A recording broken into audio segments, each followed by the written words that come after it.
Hey, welcome back, Nightmare Success listeners. This is where you guys come for what happens when your worst fear becomes your reality. How do you adapt, survive, overcome, set yourself free?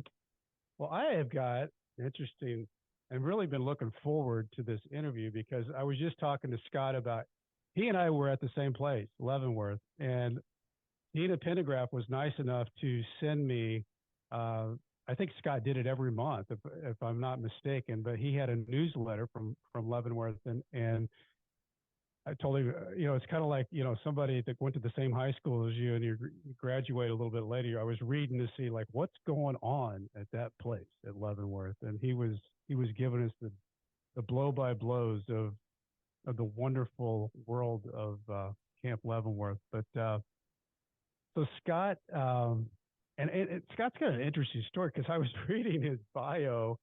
I forget where I was reading his bio, but he did one of those things like you see in the movie where you go like cross the border, and think I'm going to go down and get some painkillers and come back and and he did, and and then we'll get into this, but I think that he even um, I think he even declared the medication, but he came up with some kind of funky story that he was getting it for his mom, and that ended up to be a charge for lying to a federal officer. There's more to the story, which we'll probably get into, but I can't wait to get into this because I think the other unique thing about Scott is we were just talking about this before we got on. He just got out at the end of September, and all of this is fresh in his mind. And I think some of the steps and things that he went through will be revealing for me and to the listeners out there. So before we get into all that, I want to recognize our show sponsor, Auto Plaza Direct. Who likes spending a couple of weekends walking the lots looking for a car?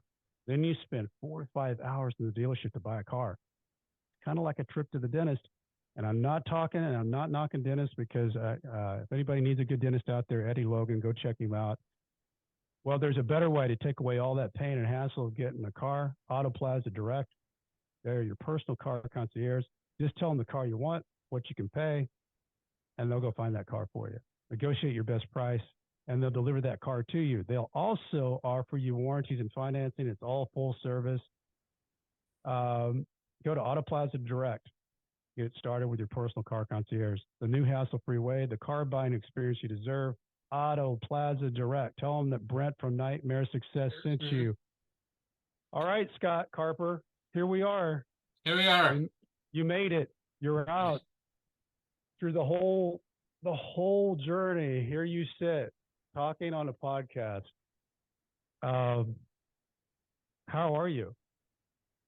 I'm good. I'm real good. Prison for me was, I think at the end, well, I'm still technically in it, but really a big net positive. So I have a really good outlook, and I look back and I'm working on some stuff that's kind of putting my journey in perspective. And I think I did it right, and I think it helped me in a lot of ways, as terrible and brutal as it is. Well, let's go back a little ways because I mean, for people who don't know you, Scott, um, your world before you entered into the nightmare of prison, like growing up, being a kid, what did you have a pretty normal life, or were you wild and crazy? No, I was a good kid. I mean, I like to toe the line, I think, but no, played a bunch of sports. Wasn't a super athlete like a lot of your guests or like you were. I was good at athletes, but I was good because I worked really hard at it. Yeah. So I played junior varsity, but was the guy who played, but wasn't the guy who played a lot. But prom, high school prom king. I was actually valedictorian. I had a perfect What? shot. Yeah, You were the prom. That's awesome. Well, I'm yeah, married to the homecoming queen, so that stuff stays with you for life. yeah. No, I mean, yeah. Our group was kind of a group that got nominated for that stuff, and so yeah, it was fun, and but I had not perfect. I had wonderful friends, fantastic parents. Went to college, had a great college experience, and then Where'd you go to I got college? injured, and that would be the start of when things started getting sideways, I'd say. Scott, where did you go to college? I went to UC Santa Barbara. Santa Barbara's a nice place to be. Oh yeah, it was unbelievable. One loved it. Okay. Yeah, great Okay. place. Okay. So you got hurt. How did you get hurt? Because first time, let's just put it this way, I'm a spectacularly bad driver. So Okay. and and in that breath, I'm also the person that's in the car when somebody else gets in an accident. So if you and I are going to, drive somewhere to go to lunch or dinner, there's a good chance that we're going to get in an accident because I'm in the car with you. But so okay, so I got in my senior year, before I'm going to college, like after I graduated, I was in the passenger side of a girlfriend's car and wasn't major, but we did a couple of 180s and slammed into a pole, and that was the first time I significantly hurt my back. And when you're young, you kind of think, oh, it'll be okay, and this will bounce things off. But it was a significant injury, and I should have handled it better. But I just thought, I'll be fine in a couple of years, or I'll be fine in a couple of months, and Yeah. it didn't go like that. But I figured out a way to work with it, to stretching and therapy, physical therapy, and I got it so that it was workable, but it was challenging. Like it was one of those things where you're young and you don't want anything to affect your life, and it did. It was significant. How old would you have been at the time? I was just going into college, so what, 18, 17, Oh, 18? you were like a young kid. Yeah, yeah. And it was back, and I mean, everyone has back problems now, and so we all get it, Yeah. but it was bad. So at that age, you're going, oh, carrying a backpack was tough, buying a bike. So, with good therapists, I figured it out. I figured out how to make it work. And it wasn't like I couldn't do everything I wanted to do, but I could do most of it. Like I could run, I could play sports, I could, play softball, bike around. So it was fine. It was manageable. So you head to college. Is there anything that happens in college that we should know about, or was that just a step in your life? No, college was, I mean, on the negative end or the bad end or what? Just anything in No, just in general? general for your life No, experience. college was. I know I was wildly successful in college. I was that kid who really didn't have to study much and got the best. I did, Yeah. but I spent a lot of time in the fraternity. I was in a UC Santa Barbara Lambda Chi Alpha. I loved the fraternity experience, and you don't have to do it at Santa Barbara. Yeah. Actually, yeah, I mean, I had a bunch of accolades in school, and when I ended college, I was ready for the next experience in life. So it was a good So what time. happened? What happened to the next? What was your next step?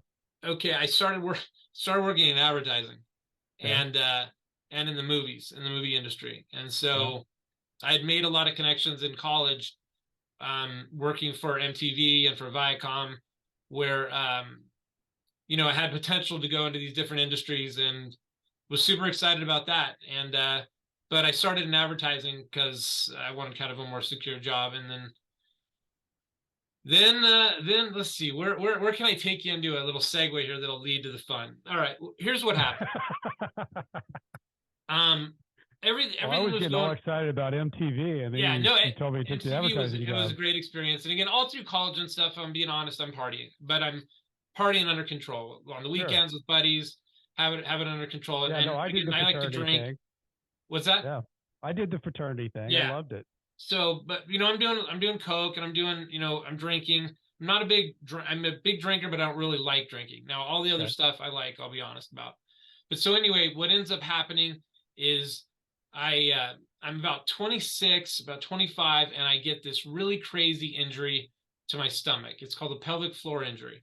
Mm. And don't even know how I got it, but it was absolutely mind-boggling debilitating. So it may have been related to my back problems. That's And what I was thinking. it started affecting me significantly in terms of pain in that area. And I went and saw every pain specialist and every urologist and gastro and neurological. I was on a mission to try and fix it. And they basically came to the conclusion that, it is what it is, and you're going to have to live with the pain. And now taking pain medication is a part of your lifestyle. And although I hated hearing that, it was that kind of level of pain and that kind of daily pain that I did say, okay, this is now part of the gig. Yeah.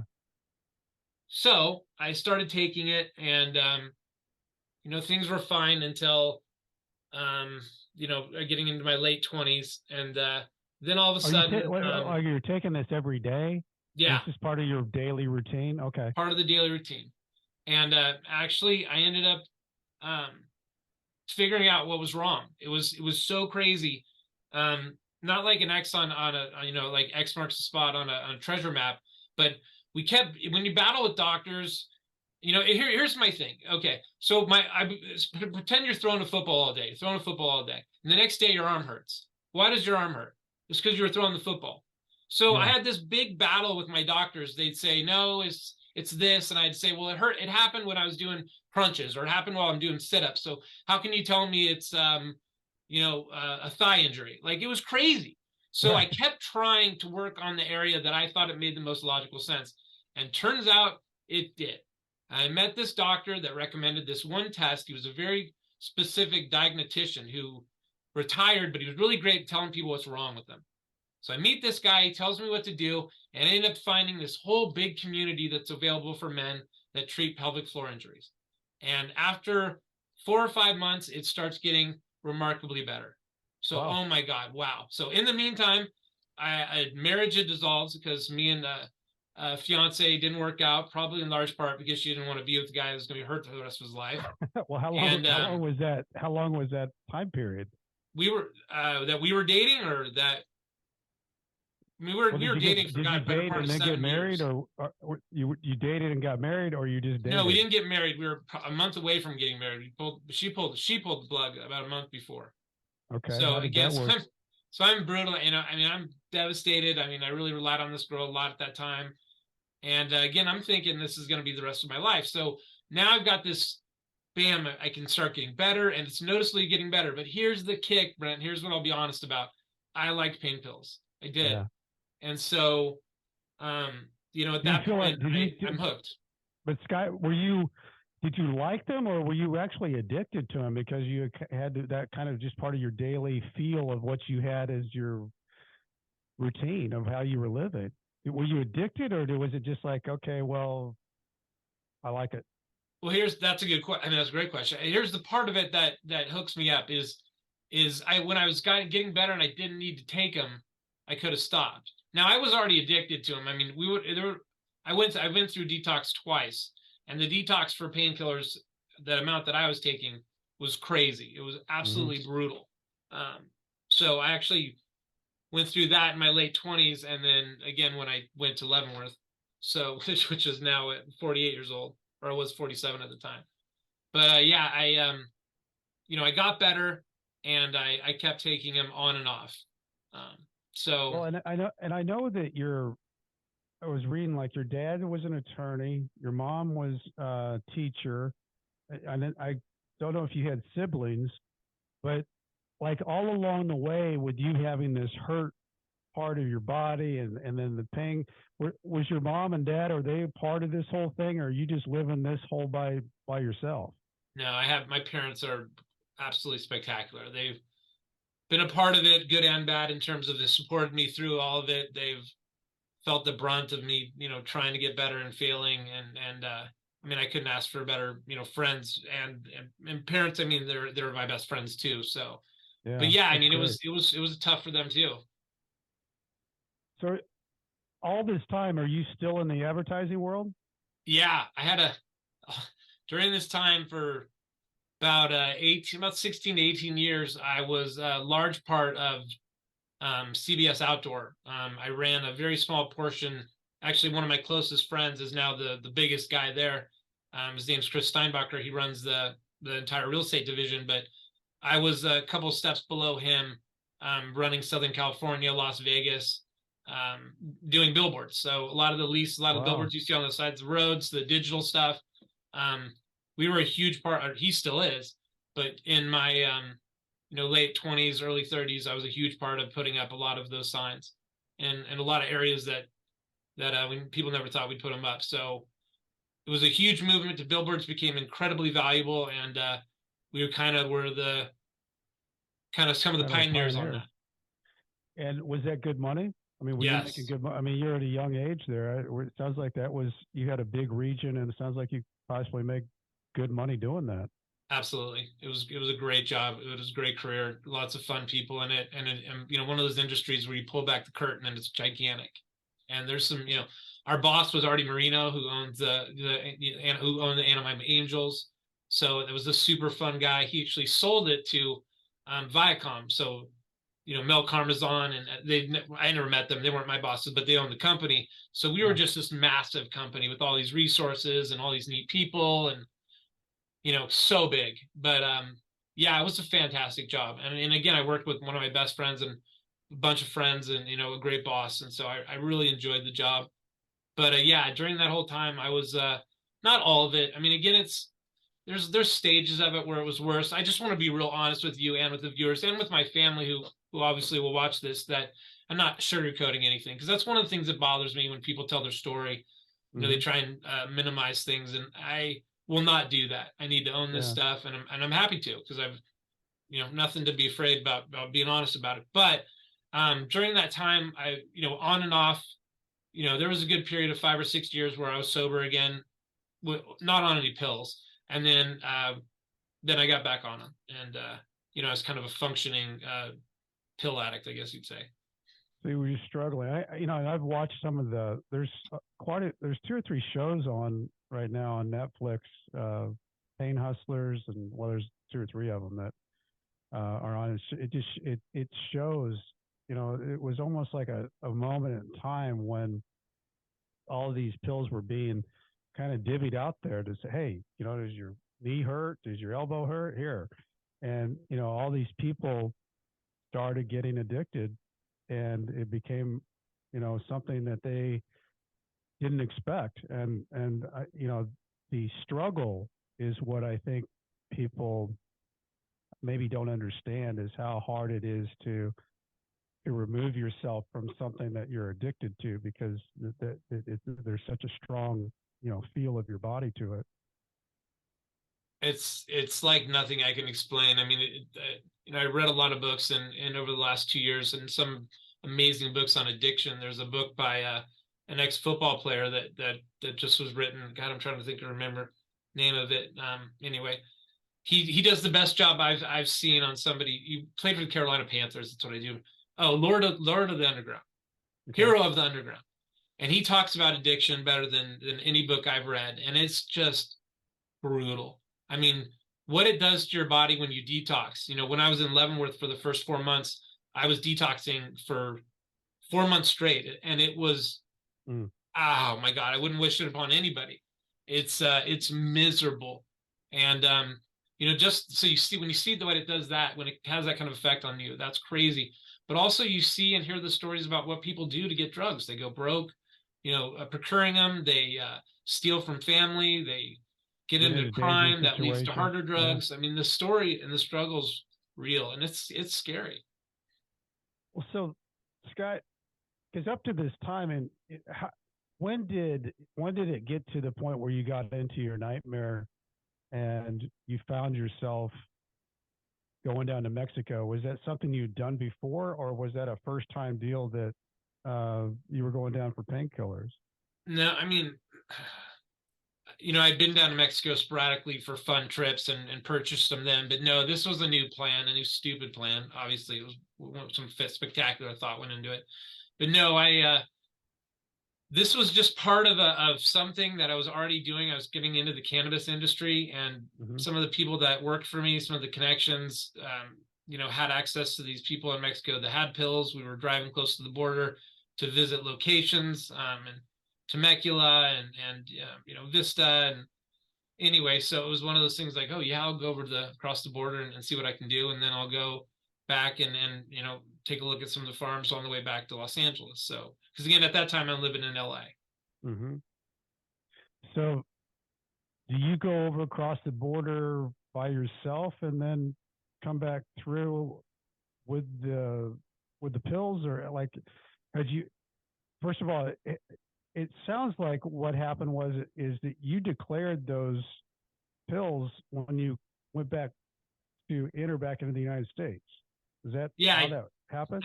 I did, but here's the kicker, and here's where I've written out my story for people to read. It's a very complicated story, and I'll do my best to let's get provide enough character for it. But what happened? Here's the gist of it. I trusted some people that were working with me that I shouldn't have. And while in Mexico, this guy that was working for me put enough meth in the car, in the floorboards and other things to populate, meth for an entire another country. Now, I drove through the Mexican border, not thinking a thing of this.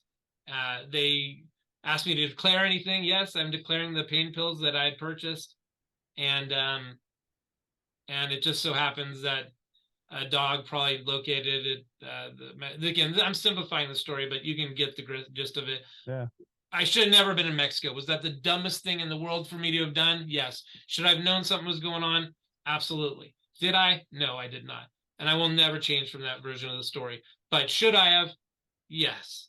And so, Yeah. I've been getting dumbest smart guy comments for ever since I was in sixth I saw grade. that in your bio. Yeah, and so this may take the cake.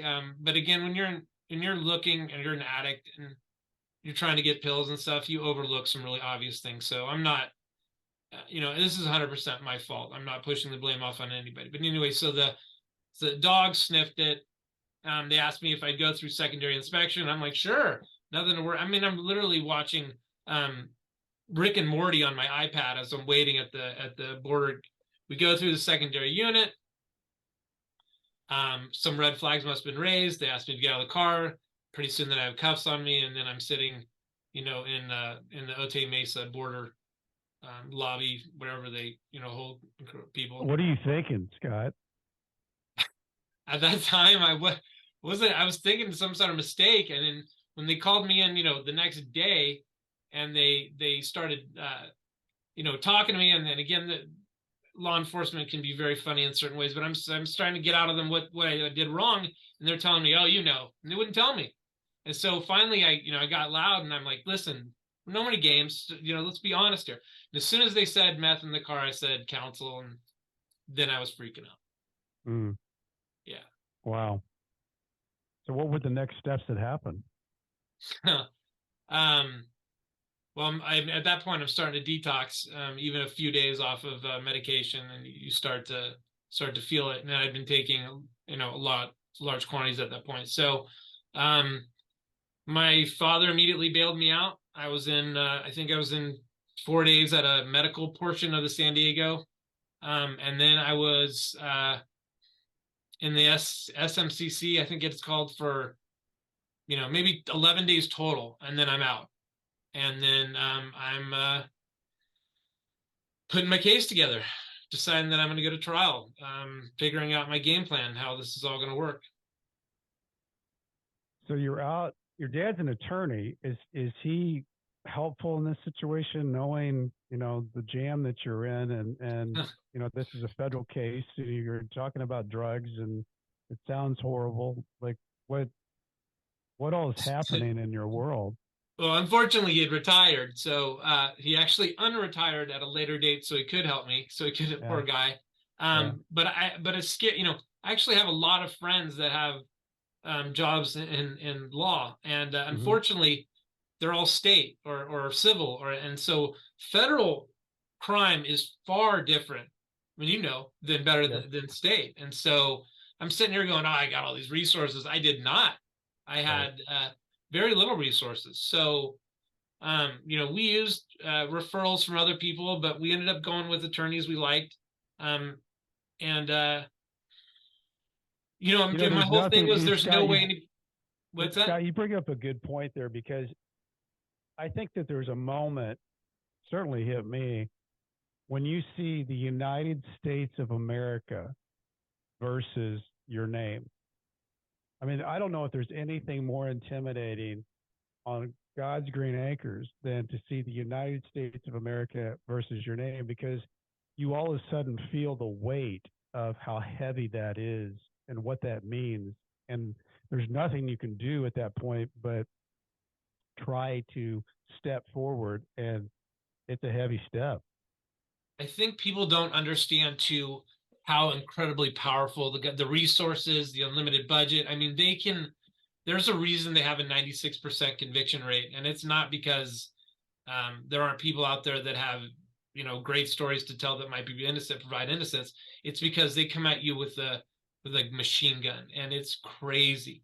I mean, if they don't like your answer or that you beat them on something, they'll just switch up the verbiage and come after you for something different. It's crazy. It's crazy how much power they have and how they can influence it. And so fighting them, knowing now what I know then, I would have never even begun. I would have just told the public defender to find the best deal that we could. How long did the whole process take for you? It was during COVID. COVID really threw a wrench in all of it, but I don't know if how much that would have sped my case up. But it was about 2 years to trial, and then it'll be 4 years when this is all said and done, from beginning to end of incarceration. So all along, you're saying I'm going to take this to trial. Yeah, I mean, I had a different mindset at that time, and at that time it was a very simple thing. I mean, I'd never even been around meth in life. For crying out loud, I couldn't finish Breaking Bad.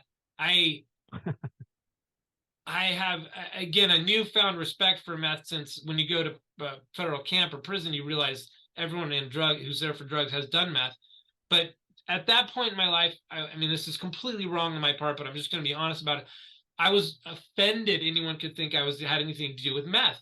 And I just didn't know anything about it. So it's kind of like I had this belief that I was in some different echelon of drug, addiction. Like I didn't do heroin. You're in the upper class drug. Yeah. And I mean, that was just terrible logic on my part, but that's honestly how I thought.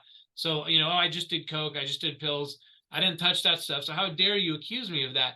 And so, and I thought, hey, I'm on the board of directors at UCSB, a Greek Man of the Year. I'm a valedictorian. I have all these amazing accomplishments. I have this all-star team of people that want to go to bat for me. I'm thinking there's no way they're going to think I did it.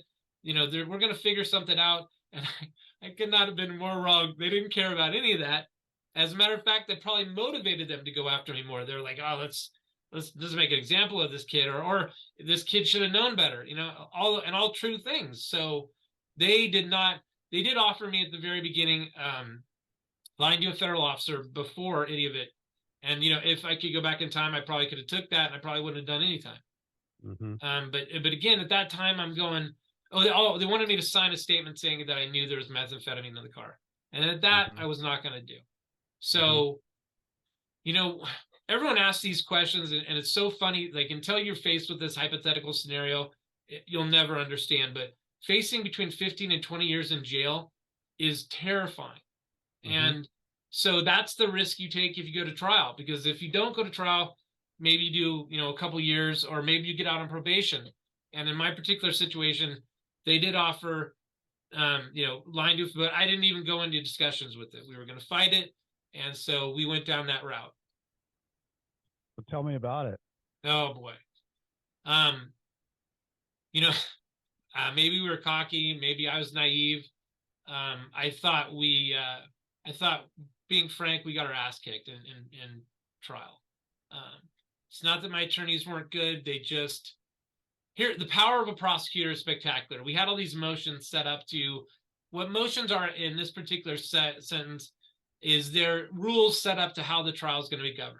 So, for example, when I went across the border, the agent said I was out of control and combative and sweating and all whacked out. And I'm like, that is not true. I was watching a program on an iPad, Rick and Morty. I want that video right now. That video, and there's videos everywhere of everything. I want to see that stuff. There's no way it went down like that. So, okay, so they start getting the videos together, and I get the testimonies from the border agents who say all these things that I did. And then guess what? The video goes missing. Crazy, right? Okay. So now we can't verify what I said or verify what they said. So we put together a motion in order for us to set the rules of how we're going to discuss that stuff. So I couldn't talk about what I think happened on the border. They weren't supposed to be able to talk about it either. Okay. In terms of my actions and what I look like. Okay. So that's one of the things that's in place as a rule to govern the trial. When we're at trial, the prosecutor just ignores all of that, in my opinion. She just says whatever she wants. And so we're sitting here flipping through the guides, trying to find where we said you could say or couldn't say this. And so I feel like she really caught us off guard. Like she got us off our game. Yeah. And so I think we spent half the time in disbelief that she was doing the things that she was doing and getting away with them, because the judge would admonish her, but she'd just keep going. She'd just say it a slightly different way. And again, this is all my take on it. And then, you know, my attorneys felt This that is it wouldn't be interesting, better. though, Scott, because most people don't go to trial. No, I know that, and smart. But my attorneys thought, that there would be no, I wanted to call these witnesses and put on this show, about what a great guy Scott is. And my attorney was like, you don't need to do that. And then I also think that some of the people that we wanted to bring forward who were in cannabis wouldn't have been strong witnesses for me. They would have been picked apart. I think people underestimate when you go up as a witness, you're going up against very intelligent people that do this for a living. And so they would have been picked apart by the prosecutor, who was sharp. Yeah. I just think our strategy was wrong. I disagreed with it, but I deferred to them. And, in the end, we lost. And we lost big. But here's the caveat. The prosecutor, said some outlandish things throughout the trial that we objected to and that the judge should have reprimanded her further, but kept making mental notes. She said things like, nobody in the history of our office has ever had this much meth in a car and not known about it. How can anybody say that? What do you don't know what you don't know. So you wouldn't know, right? She would say stuff like that to the jury, and that's a very powerful statement. And so literally out of luck, we had a big audience for this trial. And in the back, there was attorneys that were in the same office as our attorneys. And they just happened to know of an exact case where this exact same thing happened, where somebody didn't know about it, was massive amounts of quantities of meth, and it was under the prosecutor's caseload. So it looked awful for the prosecutor that she just made the statement. So we objected right after the jury verdict, and the judge had everyone get together, and basically she said to him, "Hey, they've got a point. You're making some statements that you can't possibly be saying, you shouldn't be saying. So I think you guys need to come to a plea deal. If you don't, I may consider throwing this verdict out," which would have been very bad for her and her publicity. And so I had admitted on the stand to lying to a federal officer. I did lie to a federal officer. And so I took that. So then when I go up to sentencing and I didn't have the right strategy, because the attorney at that point, I hired another attorney because I was upset at the previous attorney. So the new attorney I had was a brilliant litigator, but not so good at, at the rules of the BOP and the rules of getting into RDAP and what place do you ask for. And if you want to get a lower sentence, how you need to talk to the judge. We didn't do any of that. So I learned about the prison professors and the Justin Papernis and the Michael Santoses after I'd already been sentenced. So, wow, missed out on a big opportunity. So I just went up there and said, "Hey, okay, what do you got for me?" And not in a disrespectful way. I just, so I got 24 months. The judge said to me, "I don't think you knew. I don't think you knew, but you should have known." And so all this stuff I've just said in the prior, where I feel like I'm justifying my actions. Let me be clear. Oh, you're just telling the story of what happened. Okay, well, good. I'm glad you feel that way, because it's something I'm really concerned about, because the story is what it is. And I'm not going to own to something I didn't do, but what an idiot for being there, for being in that situation. And I have nobody can prove that you knew anyway, Scott. You're no, I know. Guy. And that's the unique thing about your case is that nobody can get inside your head except you. And obviously you weren't, and just listening to your story, you're not even a meth guy. You were looking for painkillers because you were addicted. So, and you thought this would be an easy, fast way, cheaper way to stay on your high that you were addicted to. I get it. So I think another incredibly fascinating thing is that you're a California guy. Yeah. And how do you find out that you're going to Leavenworth? My lawyer asked for Lompoc, which did not have an RDAP. So that was mistake one. So we started filling out this paperwork to try and get to an RDAP, which was Sheridan, Oregon, was supposed to be the closest. About a week before I'm headed to turn myself in, we find out it's in Kansas. And Kansas does have an RDAP. And I'm going, Wow. So 1,496 miles away is where you guys have designated me. Okay. That's going to be interesting. So we hop on a plane and flew to Fresno. My father was nice enough to come with me and got up, walked up right in front of that big, beautiful prison and terrified as can be and self-surrendered. 1879 is when that thing was built, and they walk everybody through that gate, which is not where the camp is, but you process through. Yeah, you know better than I, brother. And Tense. It's intense. you know the funny thing about and terrifying thing about it is when you walk through that and they process you and they put you in that holding place in that basement for a while, hours, you start thinking, first of all, I don't have any idea, what happens next, and nobody's going to tell me, I guess, until they tell me. But I'm wondering if they know that I'm not supposed to be here, and I wonder if that's what they hear all the time. Oh yeah. Hey, I'm not supposed to be here. Oh yeah, that's fine. Yeah, whatever. Everybody says that. Yeah, they don't care. But you're right. You're wondering what they've heard and what they don't, if they believe some people or if others if they just shake their head at all of it. But you don't know. But The trip. you finally get through that process of getting prisonized. Um, you get yourself set and ready to head down to the place that looks like a rundown schoolhouse with a big barbed wire fence around it and fence. I think it's one of only 3 in the United States that has fencing for a camp. Oh, bless our hearts. Bless their heart. And tell me about walking in that place. Oh man, the best part is when I'm walking, they say just walk that direction. And again, you know, there's just fields and you walk for a long time without seeing anything. So I'm sitting there thinking I'm gonna get shot. Like they're gonna think somebody's escaping because I'm not walking the right way and I'm out in the middle of nowhere. And finally I get to the camp, there's nobody there. And so I'm just trying random doors. And I'm thinking now I'm late and somebody's gonna get in trouble. And so anyway, eventually I see somebody walk out of the one door I didn't try and you walk right into the camp and you're going, whoa, this is not what I thought it would be. So welcome to Leavenworth. What time of year was it? What season? It was October, what, 8th? Yeah, so winter. Yeah. Yeah, and that's the other thing. Everybody talks about Leavenworth because it doesn't have air conditioning, which was really bad. But the other part of it is that it got really, really cold, and they didn't turn the heat on until about a week before Thanksgiving, and you'd freeze to death in there. Yeah, yeah. Brutal. Either way. You walk into this place, and where were you? A2, A1? No, I am sure I started in C2. I started in the Devil's Pit. C2, okay. Yeah, and I'm went right down and walked into the RDEP office. Because then the way I do things is I'm going to start working on whatever needs to be worked on the to-do list. And my first thing was you got to get an RDEP. Yeah. And so I spent, either laying in the bed. Let's explain real quick for those people down in the Cayman Islands what RDAP is. RDAP is a residential drug and alcohol program that you can take.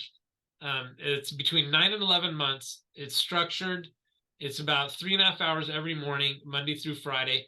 And if you pass, which is not as easy as you'd think it would be, you can get up to 12 months off your sentence on FSA First Step Act credit. Now, depending on your sentence length, you may go as low as 4 or 12 months or 6 months, excuse me, which I got 6 months because my sentence was 24 months. But for anything over 34, you get a full 12 months off your sentence. So there's a big incentive to do it. So when you went in there, you mentioned that you were starting to detox. Was that going on as you were? I mean, yeah, the first 4 months. Again, I spent all this money prior trying to find out what drugs I can take. Look up what the BOP says is not necessarily, this better than anybody, is not necessarily what's going to happen at the individual institution or what the nurse may do or what that particular staff may want to do at that time of day, at that hour, based on their vibe. So the medication I'd been on, which is a wonderful drug that helps you stay off opiates and helps with pain, and it's not a narcotic like Vicodin or it's still an opiate, but it's called Suboxone. Suboxone is huge. And the BOP says that you can take it at Leavenworth. Leavenworth has it in their medicine cabinets. They can administer it, but they didn't want to because they claimed there was some problems with some inmates abusing it. So I said, what? I could have had 2 years. I could have weaned off this if that was the case. They said, "Oh, it's okay. We'll wean you off it, and a month later we'll put you on a shot called Vivitrol." Okay. Now I don't know anything. Can't look up the stuff on the internet here, but Vivitrol and Suboxone are far different things. So I detoxed off Suboxone, and it was, I've been on it for over 10 years. Legal doses, not abusing that, but wow. So that was awful. That was absolutely awful. And the advice was, for detoxing was, go to church or walk the track.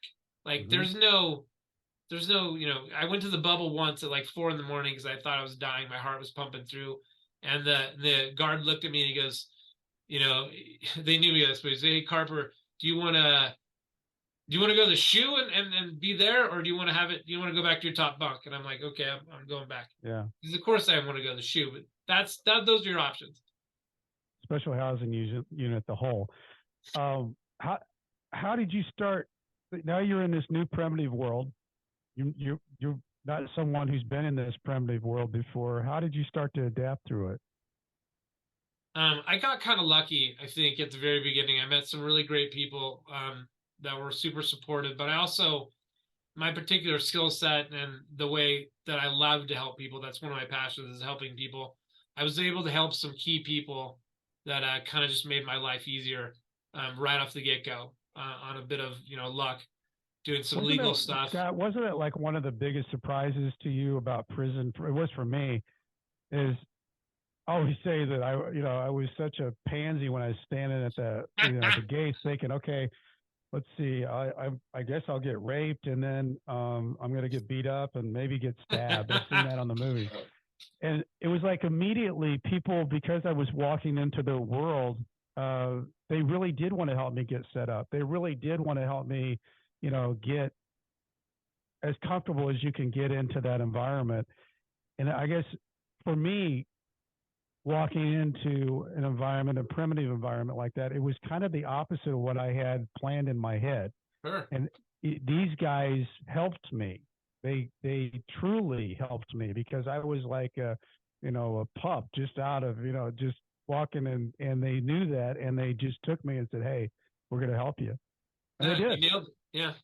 I mean, you like you said, if you want to be safe at a camp, you can be safe at a camp. You can get in trouble if you go looking for it or if you fuck around.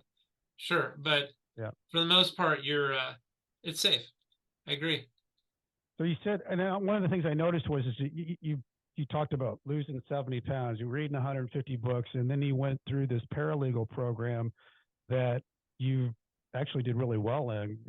95% or above is what I remember, but then you really started helping a lot of people through motions and all kinds of deals that happen. Is that something?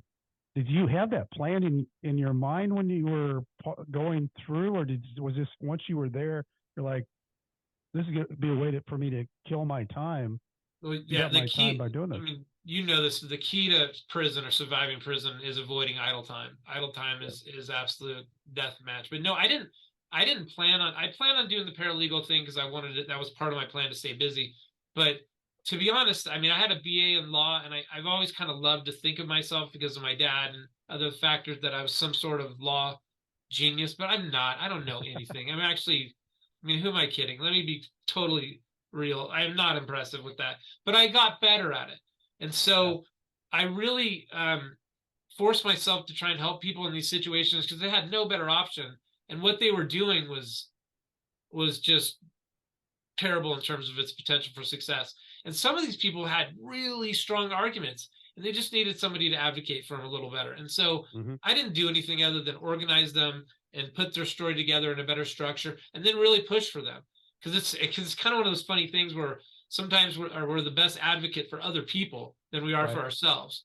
And so when it was somebody else, man, I went to war for them, and we were very successful. I mean, I'm sure that's why in the limited times that I got into some trouble, which wasn't much, but I'm sure I got messed with because of those potential things. I did go into office hours and other things, representing other people with them there, and that's not usual. And they let me get away with it to a certain extent, but they put my dad on the watch list, um, because he sent in legal mail that they didn't like, which was my newsletters, which I was Yeah. just walking 20 feet over to give to another case manager. So there was stuff like that where it was just like, okay, So you did you can't start do that, writing but you your did. Scott? Did you start writing your newsletter from month one, or did you work your way into that? No, I wrote it every week. I'm on my 58th week right now, and I promised I'd do it throughout my incarceration. I did it the first week before I left, I think maybe 2 weeks. And then I wrote it every Friday. And then my dad, bless his heart, we built a kind of program to have it. I'd send it to him. He'd put it in, format it, proofread it, and then he'd kick it out to people. And did you get any backlash from Leavenworth on that? A little bit. I got some funny. I mean, I tried to be proactive about it. Again, I didn't use names, and although I had some very interesting things to say about certain staff and whatnot, I didn't call them out individually. I actually brought it to a lot of them and showed them it and said, "Hey, this is what I'm doing." I mean, Noel knew about it. My Yeah. bosses at the kitchen, they knew about it. And then all the DTS staff, the RDAP program staff, I went and brought it to them, and they were. I wanted them to know because the RDAP staff reads all your email, they listen to all your phone calls. You can get in trouble for some of the craziest things, and I saw people get in trouble for the craziest things. I saw a guy.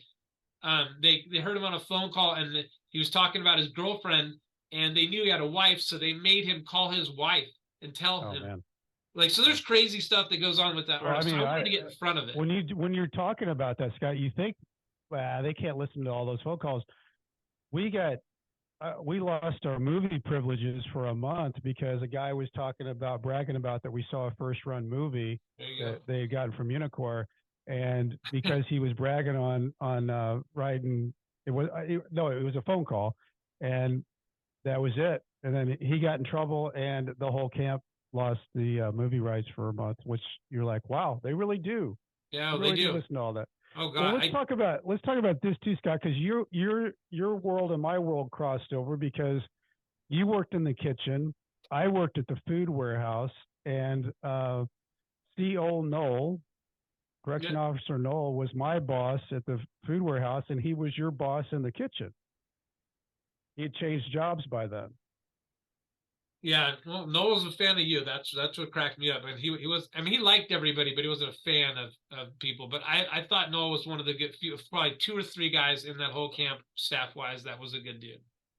He actually had some empathy, and he went out of his way to try and help people. But I got a job in the kitchen. To be super honest with you, Brent, one of the things that I struggled with over the last 20 years is I got lazy, and I did not, for lack of a better word, roll my sleeves up and get dirty. And I knew there is no way I would have gotten a job in the kitchen. That wasn't my style, and so that's why I did do it.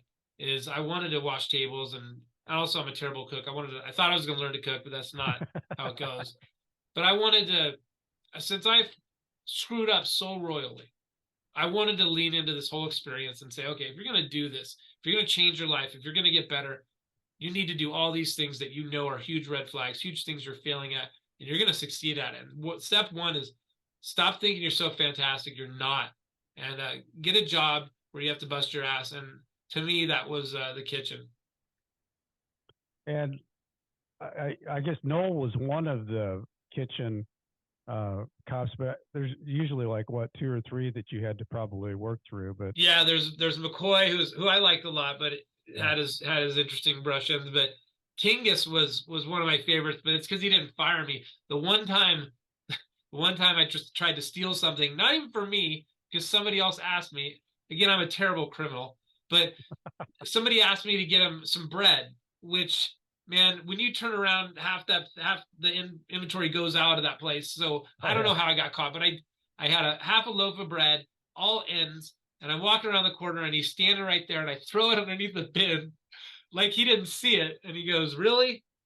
And so I finished my shift, and afterwards he calls me in and he goes, "You gonna be an asset or a liability?" And I was like, oh my God, sorry. Yeah. I didn't mean to do it. And he's like, okay, just don't ever do it again. So I actually was glad he didn't fire me, but Yeah. Well, they do sometimes. they do. Oh, absolutely. For far Yeah. less. So Yeah. I think they knew I just worked and got it done. So Yeah. I You're a don't good think they had a worker. problem. Yeah.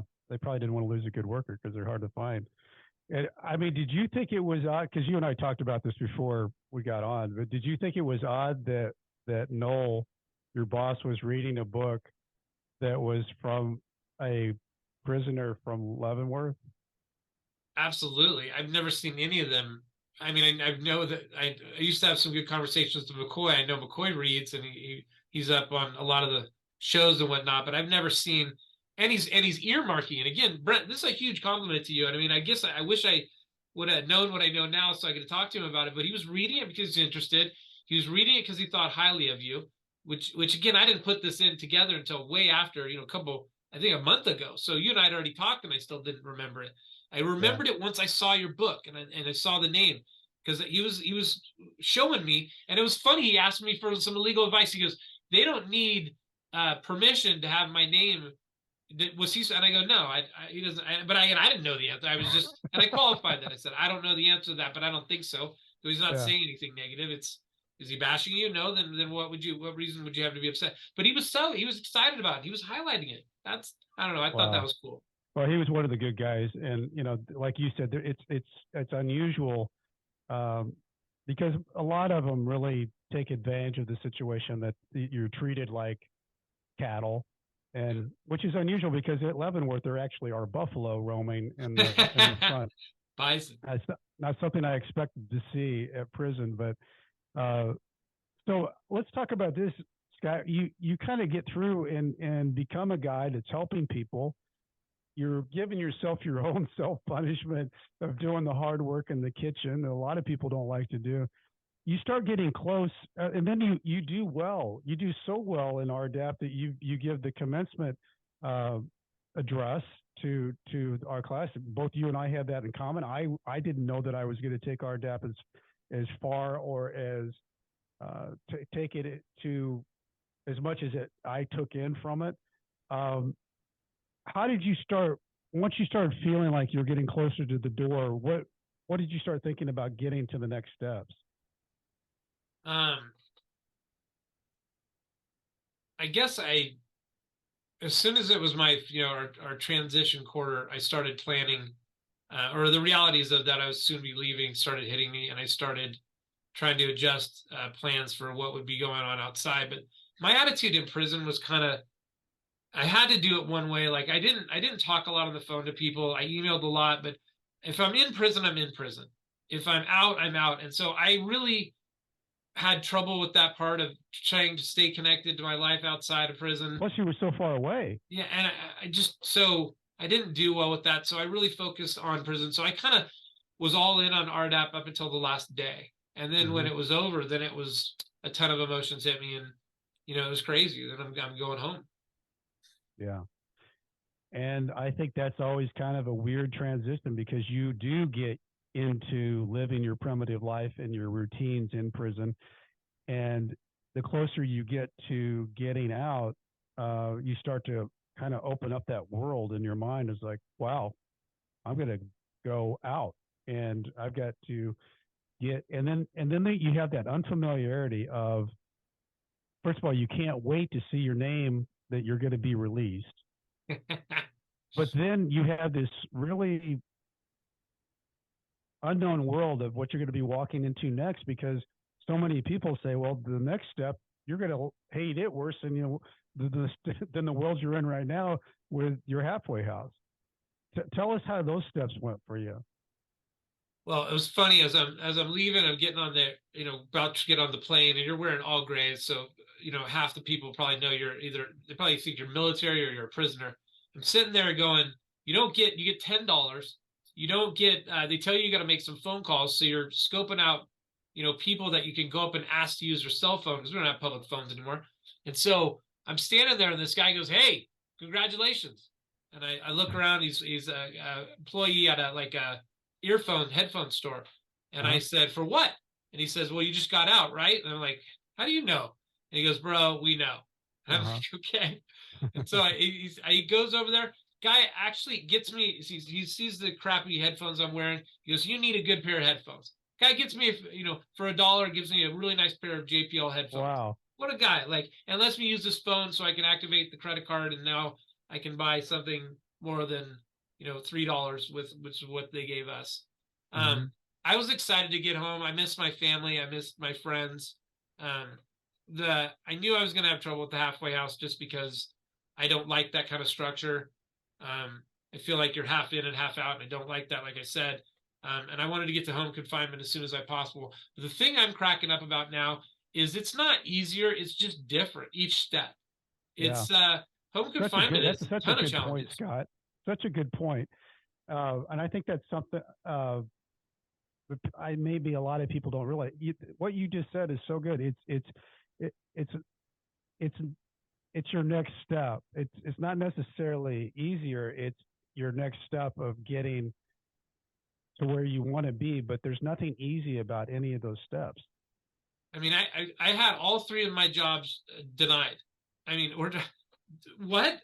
A job working at prison professors, white collar advice, helping felons advocate for better positions, like a no-brainer job that you'd hope they want me to do.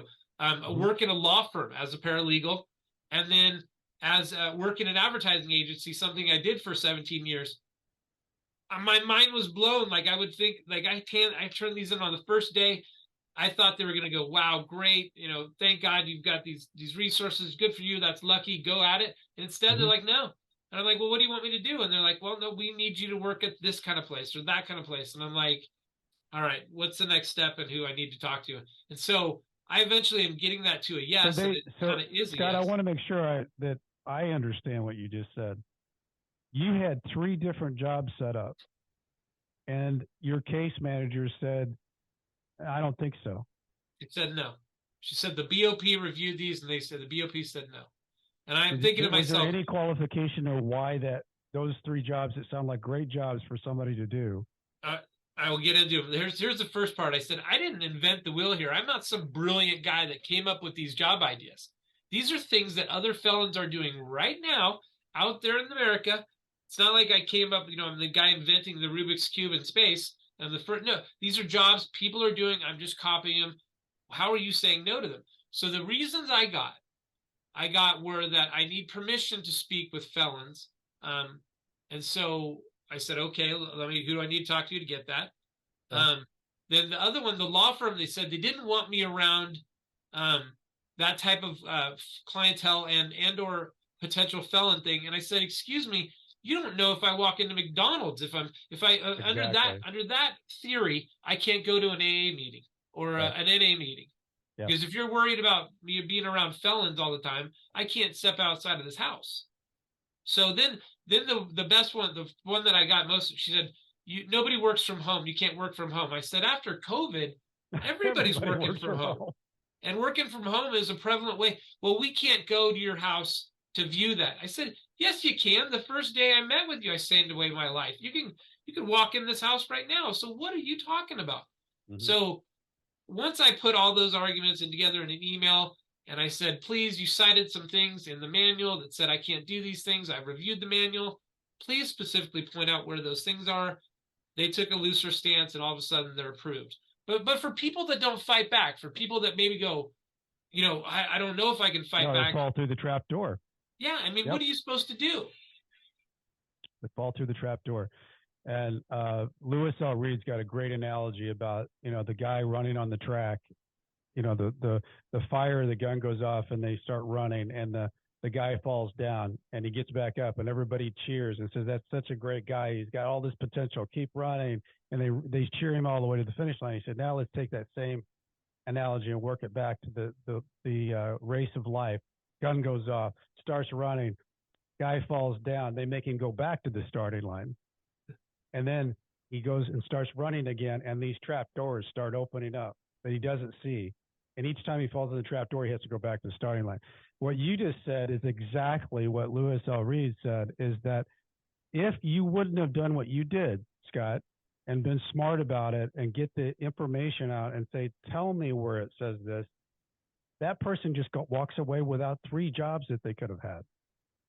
And that's the part of the BOP that scares me is you don't know who's pulling the strings, who's saying no. Are they saying no just because they don't want to at that time being? Do they have some justification? But it's such It's a a big messy deal process. because that's a life-changing thing.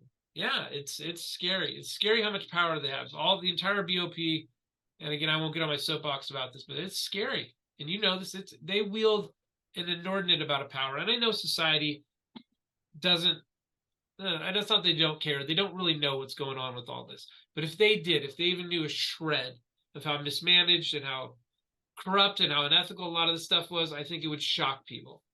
Utterly. Yes. Well, I think what you just said shocked me, and I've been through the process. You know, that story you just said, as a guy that's gone through all of it, shocked me. I mean, those are all good, legitimate jobs, and you just got somebody saying, yeah, I don't think so. I want you to go, drive a school bus. It's fascinating. But I think there's the more voices that are out there, and you telling your story and people listening to that, it at least invites them to understand that there's some real hardships that happen because, you've got a situation, Scott, where, and I did too, where you have support. For those that don't have support, when you have to check the box off that you're an ex-felon when you're trying to get the job, and then you got to tell a really good story to convince them to get past that, or to go try to find a place to live, and you got to check that box. They say we don't rent to ex-felons. Those are really tough things to get past. That you can see how it jumps up the recidivism rate with people that are really actually trying to make it work, and then they're getting hit right in the face, and you're living it right now. I mean, I've been excited to talk to you on this interview because everything's so fresh. You just got out of the halfway house. You just went through that with the case manager. You just had to go to battle for yourself. So where you are now, are you doing all 3 of those jobs, or what did you end up doing? Yeah, I mean, funny thing, of course, you and I know you don't get health care in prison, or you do get health care, but you do not get health care. I want to try it.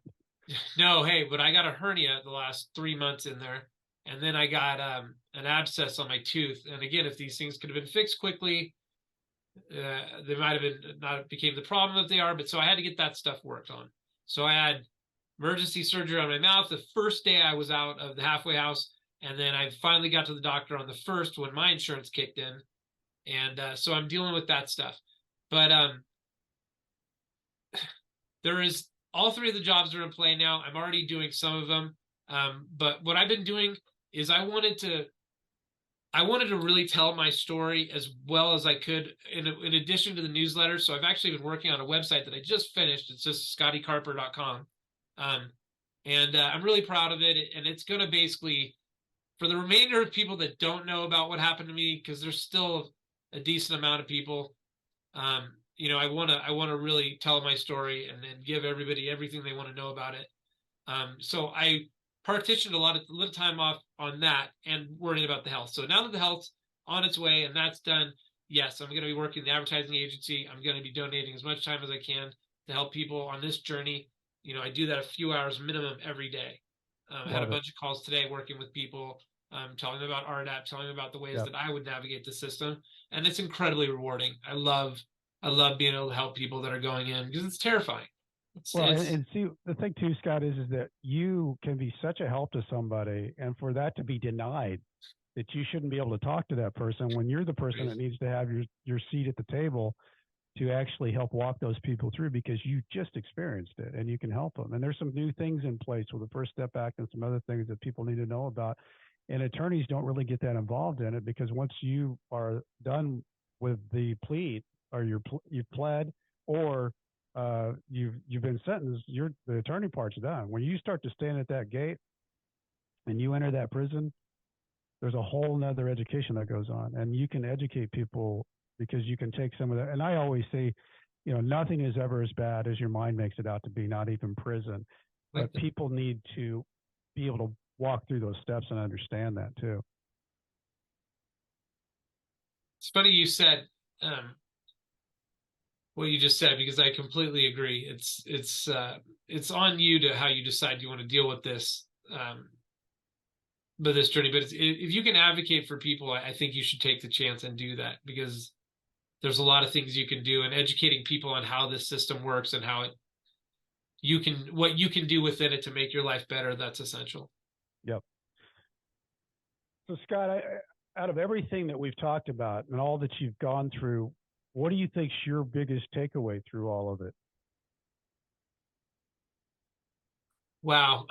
I think we underestimate how powerful people and their actions and what they do can mean to our lives. I thought I absolutely blew it with all my friends and family. I thought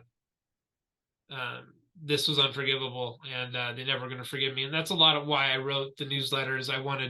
I had to start building a case for that I was going to be honest, and that I was going to tell my story from day to day, good or bad, because it's full of stupid things I did, full of mistakes, full of me coming to realizations of the people I hurt and how.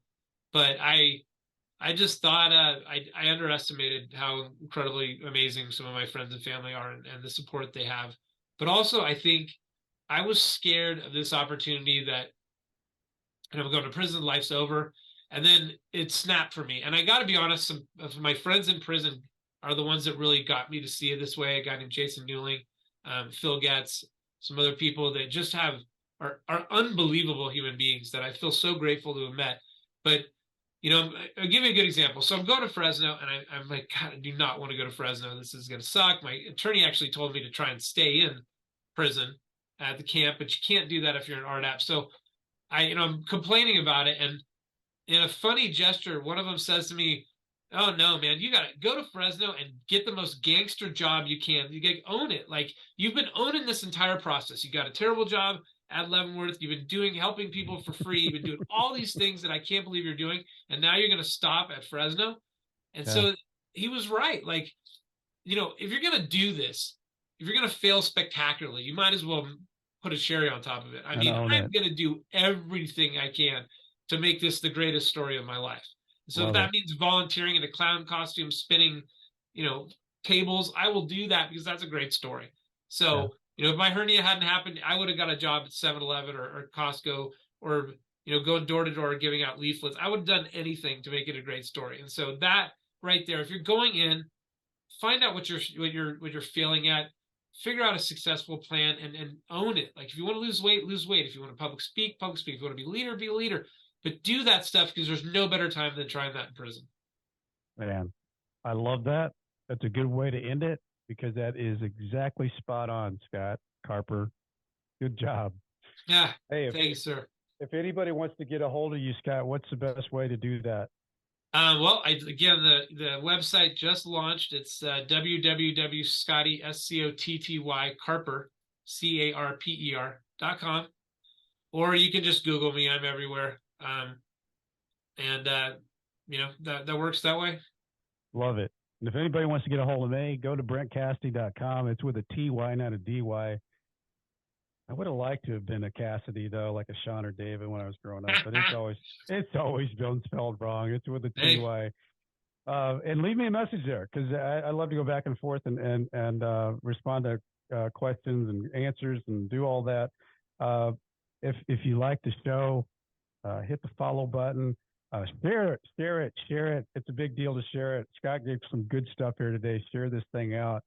I'm loving everybody. I've gotten a surge of new reviews on Apple, and it's just pumping the volume on the show, and I so appreciate everybody out there doing that. So, as I used to say when I was riding back and forth from Leavenworth, stay strong. I'll do the thing. Nice. And Scott Carper, thanks so much today for sharing your story. That was awesome. Thank you for having me. Nightmare Success, in and out.